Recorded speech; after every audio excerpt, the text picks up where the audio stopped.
Next up, we have Mor Ilderton, 20 years old from Tees Valley, West Virginia. I'm just going to say that. He sang Cole by Tyler Childers. A Cole. song I had never heard of, but I liked it. I liked I the liked it song. too. I liked it too. More, I see you. I'm one generation out of West Virginia. My mom and dad are from West Virginia.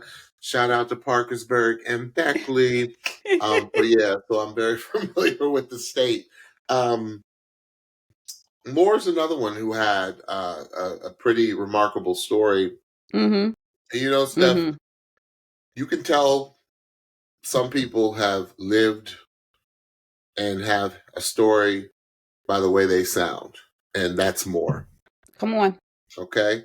Yeah. Moore has been through, and you can hear in his voice that he has been through. And it's not just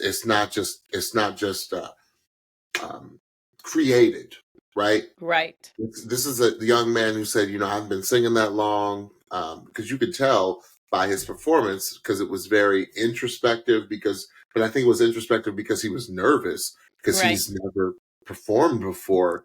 Right. I said, but what a natural gift. What a natural gift.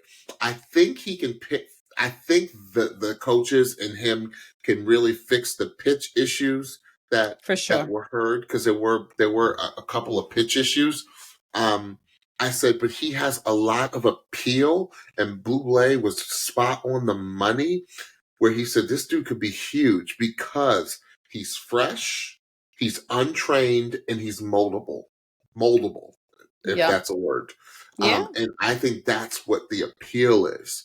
And he's got a story. He's got a story to tell. And I'm just not talking about his story. He's got a story to tell with his voice. Absolutely. This young man who was raised by his grandmother, and he even said, like, I was too wild, and my grandmother couldn't hang, so I had to go get raised by my uncle and aunt. And my uncle was like, he was grounded, okay, like he was a bad kid. But I think he was a Marine, right? Wasn't his uncle a Marine? Yes. So he probably whipped that in the, yes sir, no sir.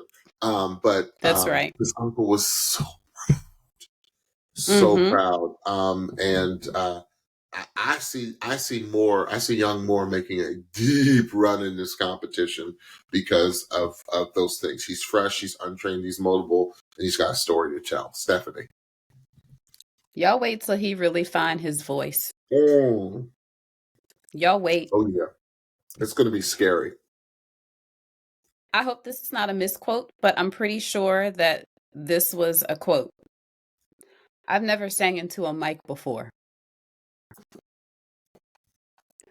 I said, well, I cannot wait until the upcoming rounds, Mr. Moore, because the minute you get comfortable having this in your hand and you let your voice and you learn how your voice travels into that mic and what those sound engineers can do, and you are really, really free, you're going to tell some stories on The Voice stage and using The Voice mic. I got chills. I literally had chills when he was singing, because I felt the authenticity and the sincerity in his voice. And there was a tenderness, but also a rawness to the way that he was singing that I found so honest. I thought that this was a really great song choice for him, because it sounded like his song. And anybody that has a voice like that needs to sing a song that sounds like it's their song.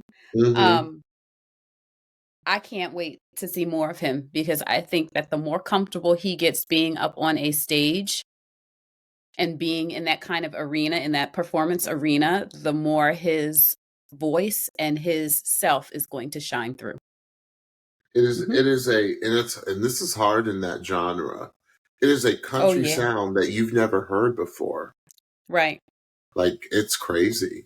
The potential this young man has. Yeah. Yes. He's really good. Really He's good. really good. And doesn't even realize how good he is. Exactly. Yeah. Awesome. Can't wait to see what he does. Who did he wind up going with, Stephanie? So this was an interesting one, because everybody turned except for Gwen. And when Michael turned, he blocked Reba.